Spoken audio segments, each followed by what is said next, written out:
Have you ever stood paralysed in a supermarket aisle trying to decipher product packaging? That one says organic and this one says biodynamic. But what does that actually mean? And why should I care? Welcome to LandTalk, the program that tells the stories of people on a land. My name is Matt Sykes. In our final episode for Series 1, our host, Mark Cunningham, is going to dispel the mystery behind biodynamic farming, the science of planting crops according to moon cycles. He runs a biodynamic farm on French Island in Westernport Bay, southeast of Melbourne. Mark, thanks for having us. It's a pleasure. There's a fascinating story about your first encounter with this property. Yeah. You were on a commando mission. It's true, a commando training camp for Two Commando Company. We come out here, I think it was 1982, and they didn't tell us where we were going, and we landed here on a small craft, and they left us in the prison cell for the night, and at 3 o'clock in the morning they let us go. And we had the SAS and helicopters chasing us around the island, so we had to go and hide. You don't get caught by the SAS. Anyways, no, but so we went out the gate, and I felt this big gush of wind go past me, and I looked at the guy running next to me, and I said, "You feel that?" He didn't feel anything, and I'm thinking, "Oh, it must be just for me." Mark, can you please clear our confusion? What does biodynamic actually mean? Okay, well, we'll set up first by Rudolf Steiner. And back in those days, the farmers could see that the superphosphate, the chemical thing, wasn't going to work, and they wanted to know was there another way of doing this. So Steiner said he went back in time somehow and got this information about stuff, and then come up with these potions. There's a set of them. There's 8 or 9 of them, and they work for specific causes of the Earth's needs and the plant's needs. Can you give us an example? Yeah, well, the 500, which is the main one, they get cow horns, and they pack it full of, obviously, biodynamic cow crap, organic, not anybody else's crap, the organic stuff. And they pack that full, and they build a bed, dig a hole, a pit, and they plant maybe 10,000 horns or 1,000 horns at once. And so each horn comes out, and, like about this much does 10 acres. And they charge about $1 an acre.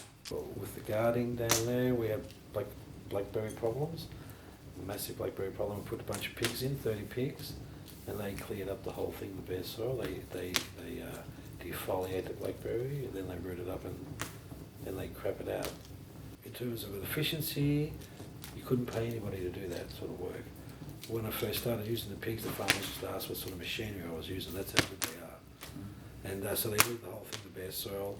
Then once they're finished, we go through and we plant legumes in there, and let that grow through 3/4 of its cycle, and then we mulch that into the ground, and then the legume releases the nitrogen into the soil, because legumes store the nitrogen on the roots and globules, and then bring it up to the seed when it's going to seed. So before it goes to seed, mulching into the ground, and then about a month later spray this thing called 500, and then that activates the microbes in the soil and basically converts that organic matter to humus. So nature somehow thinks you're part of the show, which is very important.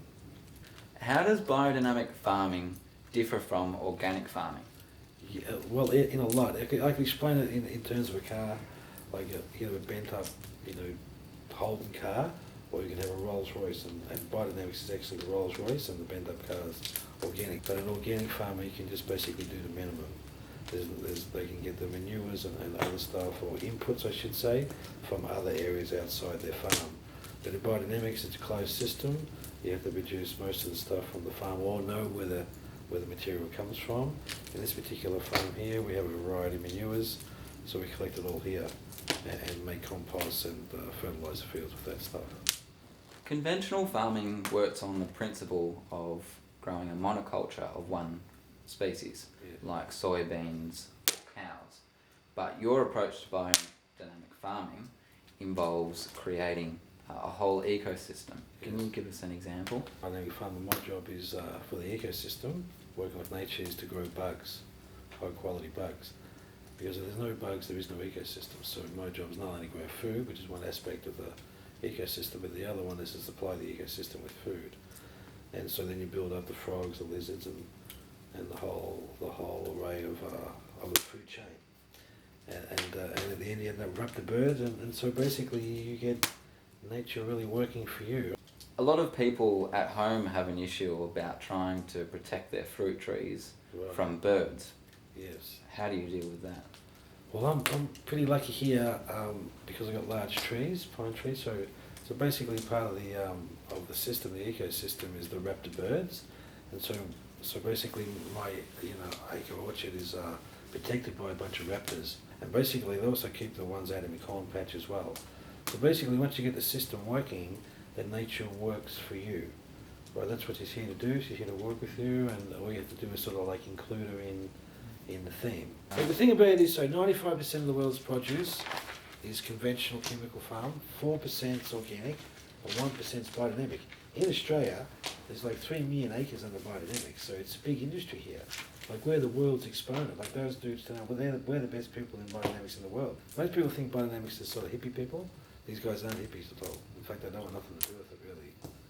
But they do the most, esoteric hippie type activity in relation to, with relation to conventional farmers. But if you're a farmer, and you go to Duke University, the Ag College, right? Now they train up, I don't know, 100 guys a year or 200, and they teach them about the 10,000 different chemicals.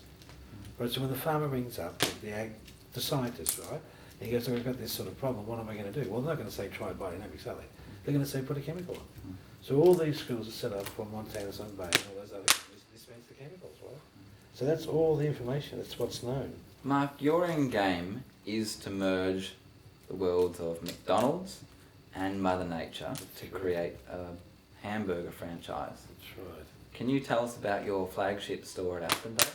I can tell you a bit about it. Yeah, we're setting up an Eve's hamburger place in Aspendale, and so the idea, I've decided that the outcome of the world environmental condition is going to depend on how the hamburger's grown.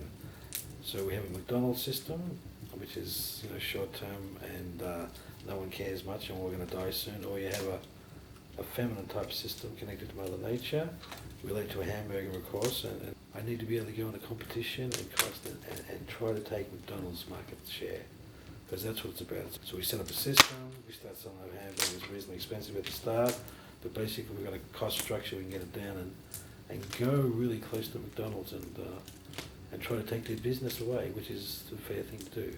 You're also doing some work with the Australian Biodynamic Gardening Association. Tell us about that.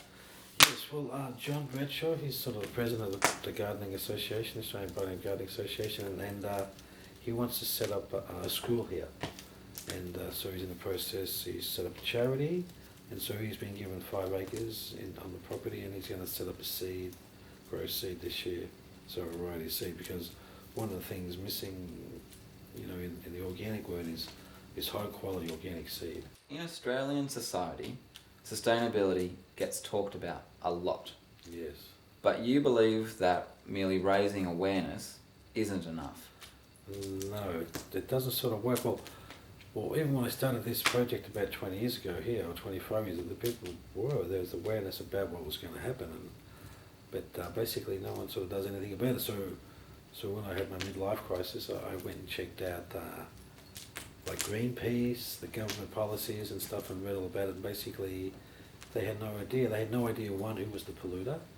So you can't go to war if you don't know who to fight. And so basically I went and researched that and found out that 80% of the world's environmental damage is caused by farming, and the 5th bigger polluters are golf courses. So that's when I basically went and found out about farming and decided that no one else was going to do anything about it, and then I went and bought a farm, invested my money, put my time in, and become a farmer. Mark, what's next? The next big thing is to increase food production from 5 to 20 acres, and so we'll be looking for volunteers, young, aware people who are interested in making a difference. So instead of going out and protesting at logging camps or whatever you feel you need to do, you can come here and we can fix up the farming system and change the whole thing, save all the trees and build forests. And so there's a website called Workaway, and you can join that website, or you can really contact me directly through the McLeod Eco Farm website. We take people like that as well. So yeah, put your love into action. You know that you have to rethink your convenience-driven lifestyle. So why don't you get up and go do something about it? That seems to be the essence of Mark Cunningham's approach. Seeing economics as a force, not an obstacle, is using biodynamic farming to point the way to a more sustainable way of life. But at the end of the day, it's all up to us. My name is Matt Sykes, and this has been LandTalk.